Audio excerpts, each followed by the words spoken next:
You've been lied to about reputation. They told you it's built by being liked, by pleasing, by defending yourself when questioned. That's how ordinary men live, and how they die, forgotten. The truth? Reputation is not soft. It is not earned by comfort. It is carved through perception, scarcity, and fear of consequence. One calculated silence can crush a man louder than 10 speeches. Every word you speak is a signal. Every silence you hold is a weapon. Fail to control them, and you hand your story to someone else. In the next moments, you'll learn the art of taking that story back and building a name they cannot touch. Imagine this: a room full of eyes. A rival calls you out, questioning your ability. The weak scramble to defend, spilling explanations, begging the room to believe them. With every word, their frame collapses. The crowd senses it. The one talking too much is always the one bleeding status. Their desperation becomes proof of their guilt. They don't see it, but everyone else does. Now imagine a different path. You lean back. Your eyes don't move. You let silence stretch, heavy, suffocating. One sentence, cold, precise, final. And suddenly, the attacker is no longer the predator. He's the spectacle. The room reorients around you. That's how reputations are forged, not in noise, but in gravity. This is curiosity to wisdom. Here, we don't trade in comfort. We trade in power. If you want to command respect, you need more than motivation. You need weapons of psychology. Stay until the end. Because today, you'll learn the exact tactics to turn attacks into theater, rejection into leverage, and your name into something unbreakable. You've been trained your entire life to explain yourself, and the habit runs deeper than most people ever realize. From the moment you could speak, you were rewarded for justification. A teacher didn't just want the right answer, they demanded to know how you reached it. A parent didn't simply enforce a rule, they required you to defend why you broke it. Later in the workplace, the boss expected a full report anytime something went wrong, as though a detailed explanation could erase the mistake. Slowly, layer by layer, this conditioning shaped you into someone fluent in the art of self-defense. You learned to scramble for reasons, excuses, clarifications, and apologies, not because they empowered you, but because you believed they kept you safe. What you never saw was the trap hidden in this reflex. The more you explained, the more you confirmed that authority belonged to the one demanding the explanation. It's a subtle but devastating bug in human psychology. Every time you rush to justify yourself, you unknowingly concede the higher ground. You broadcast, without needing to say it, that the other person has the right to put you on trial, while you are left pleading for mercy. Their accusations become the frame, and you are locked inside of it. They swing, you shield. They define, you comply. They speak, you react. The more you defend, the more you dissolve your own presence, reducing yourself to a character inside someone else's story. And in power dynamics, the one who edits his role instead of writing it is already defeated. This is why explanations rarely serve the purpose you imagine. You believe they clear your name, but they only paint you as guilty. Otherwise, why explain in the first place?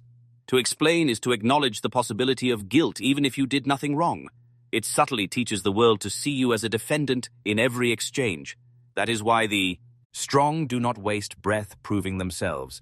They don't defend, they redefine. They shift the frame entirely. And that is the break you must make. The reflex to explain must be buried, because every time you indulge it, you erode the very authority you are trying to protect.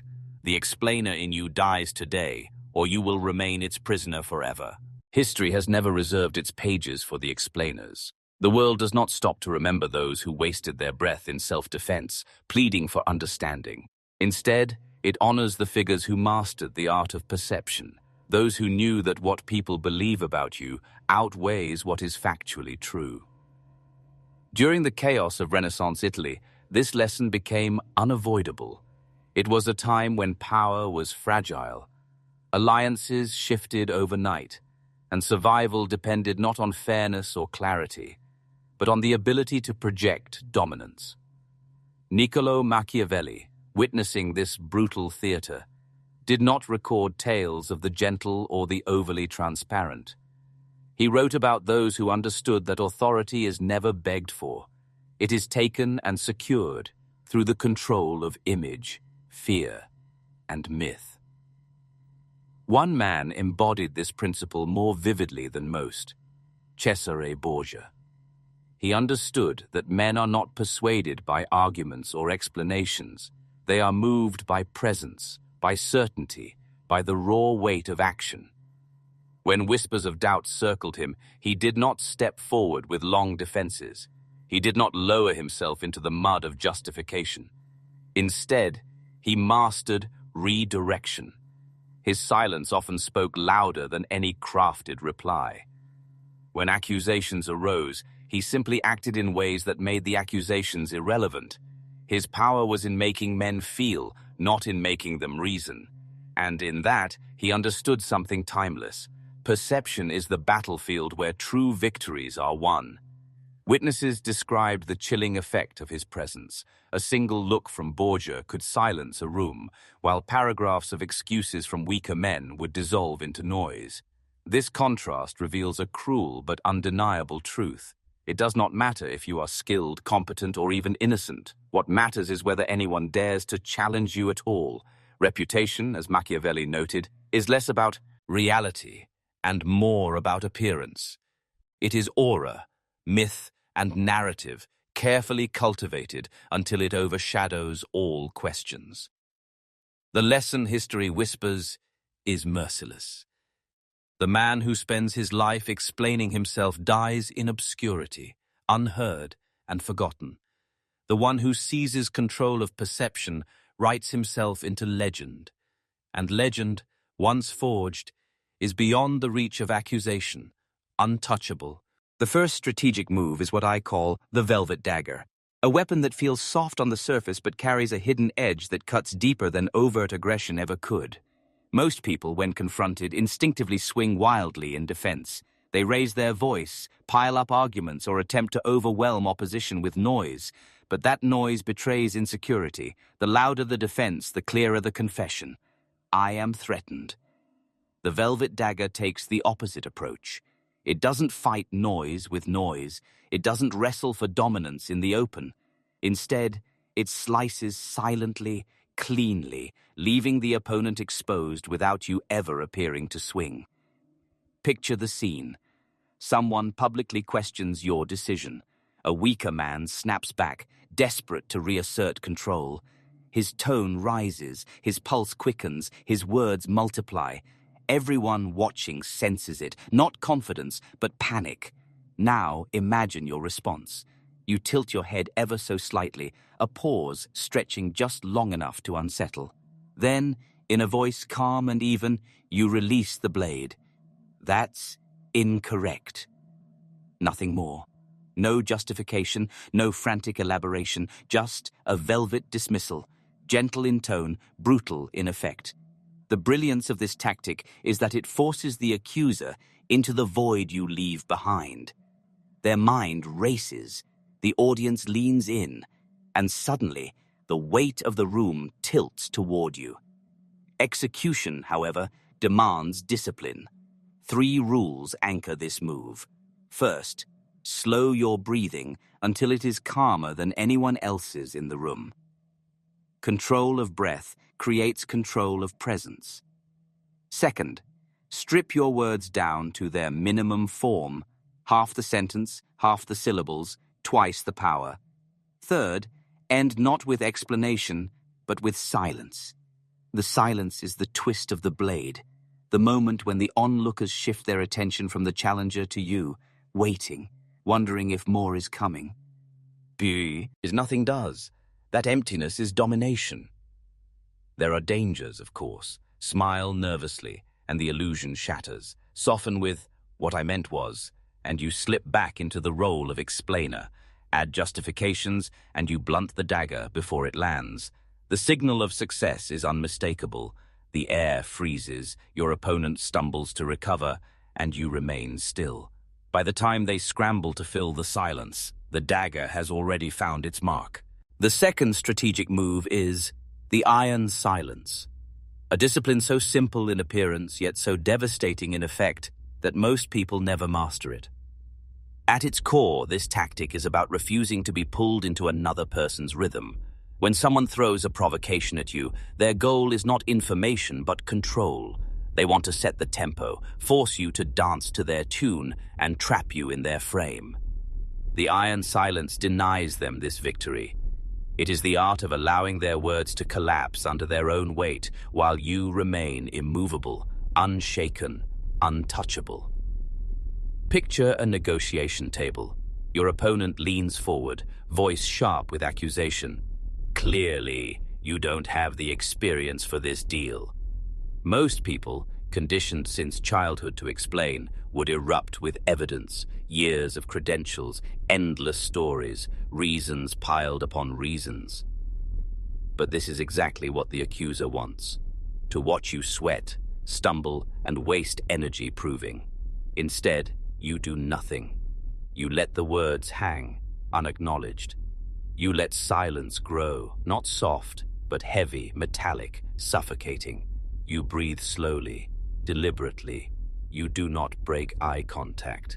And in that pause, something shifts. The accuser begins to feel the weight of their own words, as if they had thrown a stone, only to watch it boomerang back toward them. Execution requires precision. Step 1, anchor your body. Stillness signals authority, while fidgeting betrays nerves. Step 2, extend the pause, not just a heartbeat, but long enough that they begin to squirm. Silence in conversation is like gravity. The longer it lasts, the more crushing it becomes for the unprepared. Step 3, when you do speak, you do not defend. You redirect. Calmly, cleanly, you return to your frame. Let's go back to the numbers. With that, you snap the strings they tried to tie around you, and suddenly the ground belongs to you again. But beware. Iron. Silence is a blade that cuts only when absolute. If you smirk, you look smug. If you fidget, you look nervous. If you laugh, you look uncertain. The silence must be pure, unwavering, ironclad. You will know you've succeeded when the world seems to slow, their voice falters, and the room bends toward your gravity. You did not overpower them with words. You erased their power by refusing to acknowledge it. In that moment, silence itself becomes your proof, your shield, your reputation. Now it's time to anchor these tactics into the reality you live every single day. Theory means nothing unless you can wield it when the pressure is real, when eyes are on you, when the moment threatens to pull you back into old reflexes. So let's walk through how these disciplines, the Velvet Dagger and the Iron Silence, play out in the world. Picture yourself in a workplace meeting.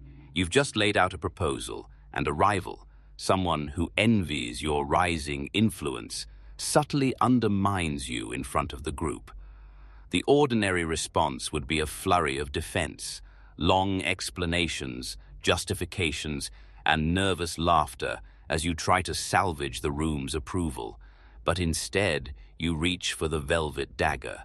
You tilt your head slightly, let the pause hang, and in a calm, even voice you say, "That's incorrect." Nothing else. No extra padding, no frantic clarifications. And then you stop. The silence stretches. The group leans in. Your rival, suddenly caught in the void you've created, scrambles for footing. They try to add more words, but the damage is done. Their authority fractures as the room's attention slides toward you. Authority transfers not with shouting, but with restraint. Now imagine a social setting, a gathering among friends or acquaintances. Someone, eager for a cheap laugh, decides to mock you in front of the group. They expect you to laugh it off, to defend, to play along. But instead, you call on the iron silence. You look at them, calm, unwavering, expression neutral. You say nothing. You offer no smile. Just stillness. The seconds tick. The crowd, at first entertained, begins to shift uncomfortably. The nervous laughter turns, not at you, but at the one who tried to mock you. In that moment, a signal is carved into the social air. You are not someone to be toyed with. Understand this. These tactics are not parlor tricks. They are disciplines, habits forged in repetition until they become second nature.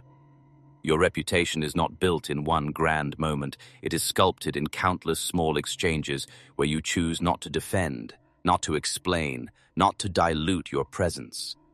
This is the path from curiosity to wisdom. If you're still watching, it means you're not here for entertainment. You're here to forge identity. Stay sharp, because what comes next is where rejection itself transforms into your greatest weapon. Rejection is one of the sharpest tests of power, and yet most people misread it completely. They treat rejection as if it were a final verdict on their worth, a wound that must be healed by chasing, begging, or explaining. The moment they do, they forfeit their standing. They collapse into the frame of the rejecter and, in doing so, prove the very weakness that ensures they will never command respect. But rejection is not a wound. It is a mirror. It reveals not who you are, but how you choose to respond. And for those who understand power, rejection becomes not a loss, but a repositioning. Here is the 4-step protocol. Step 1. Don't react. Let the sting of rejection strike like rain on stone, seen but unfelt, rolling away with no mark left behind. The absence of visible reaction is itself power, because it communicates that no one else's decision can alter your core. Step 2. Withdraw presence. Do not linger. Do not argue. Do not try to prove yourself. Instead, vanish with calm finality. This withdrawal is not retreat. It is the creation of scarcity, and scarcity is the seed of desire. Step 3. Rewrite the story. You are not the one excluded. You are the one too rare, too elevated, too focused to be fully grasped by ordinary minds. Rejection reframed becomes evidence of distinction. Not everyone can sit at your table. Not everyone is capable of aligning with your frequency. Step 4. Return only as gravity. When you reappear, it is not to apologize or to justify, but to radiate an aura that says, I do not seek, I attract. This reframing is more than a psychological trick. It is a reorientation of your identity. Weak men scramble for acceptance because they believe proximity equals value. Strong men understand the inverse. Distance amplifies value, because what is scarce becomes coveted. To explain rejection is to admit weakness. To defend against rejection is to beg for inclusion. But to embrace it as repositioning is to weaponize it. Your absence becomes more powerful than presence. Your silence more intimidating than argument. And in this state, rejection is no longer something done to you. It is something that enhances you. Scarcity sharpens reputation until it cuts deeper than any defense ever could. Power does not live in theory. Power is not found in lofty ideas or clever quotes that never touch the ground. Power is practice, embodied in the smallest details, drilled into your daily behavior until it becomes instinct. And because perception is shaped in subtle moments rather than dramatic declarations, you need a ruthless checklist of micro-behaviors that quietly, consistently carve your authority into the minds of others. These behaviors are your unspoken script, the signals that determine whether you are seen as scarce or desperate, untouchable or forgettable. Start with your voice. Lower your pitch, not artificially, but through calm breathing. A voice anchored in the chest projects gravity, while a high, rushed tone signals agitation. Slow your tempo. Never rush your words. People who hurry communicate fear of losing attention. Those who move deliberately suggest that attention follows them wherever they go. Use fewer words. Trim excess until every syllable carries weight. In a world drowning in chatter, the one who speaks less is the one people lean in to hear. After each statement, hold stillness. Let silence work for you, because silence is not emptiness. It is amplification. Authority is not proven by adding words, but by letting your words echo. And within this, train yourself to avoid poison phrases. Never say "I'm sorry" as an apology for existing. Never cushion with "what I meant was." These are cracks in your armor. Replace them with directness, with the steel simplicity of incorrect. Now, apply the tactical toggles. Public undermining, the Velvet Dagger, short, calm, dismissive precision. Private baiting, the iron silence, heavy, suffocating, unshakable. Rejection, the four-step protocol. Absorb, withdraw, reframe, return as gravity. Each tactic is situational, but together they form a language of power that speaks without effort. One principle goes, binds them all. When your presence is cheapened, vanish. When your authority is questioned directly, confront. When someone attempts to trap you in their frame, redirect. Every micro-behavior, your breath, your words, your silence, broadcasts either scarcity or desperation. And because perception rules the battlefield, you must train these signals until they operate unconsciously. In the world of power, your reputation is not defined by what you think of yourself. It is forged by what others cannot unsee once you've branded them with your silence. This is the threshold where transformation hardens into permanence. Up until now, you may have flirted with power in moments, testing restraint here, deploying silence there. But identity is not built in fragments. It is forged when an old self dies, so that something new, colder, and unreachable rises in its place. The explainer is gone. The justifier is gone. The person who bent, who sought to be understood, who scrambled for acceptance, that version of you has been buried, and in its grave stands a figure no longer bound by the fragile currency of approval. From here forward, your value is not measured by the words you spill, but by the weight of your gravity. Silence is no longer absence. It becomes presence condensed, sharpened into a blade. Where once you begged for understanding, now you allow others to feel the pressure of not understanding you. Where once you defended yourself, now you stand still, letting attacks fracture against your composure. Reputation ceases to be a debate, because debates require equals. You no longer argue, you no longer plead, you radiate. This is where myth-making begins, not through noise, not through endless chatter, not through performative displays of dominance. Myth is built through scarcity, through the way a room slows when you enter it, through the way people instinctively lower their tone when they speak to you, through the way an opponent's challenge dies on their lips because your stillness weighs heavier than their words. Myth is not proclaimed, it is felt, whispered, carried by others who cannot quite explain why your presence unsettles them. To live in this state is to abandon the hunger to be liked. Approval is no longer your pursuit, because approval is fragile, temporary, and easily revoked. Instead, your focus is untouchability. When others sense they cannot move you, cannot provoke you, cannot bend you, you cease being meowed. Merely a man. They begin to treat you as something inevitable, a force that exists outside negotiation. That aura becomes your shield, your weapon, your crown. This is not performance. It is not temporary. It is identity, etched into perception until it becomes legend.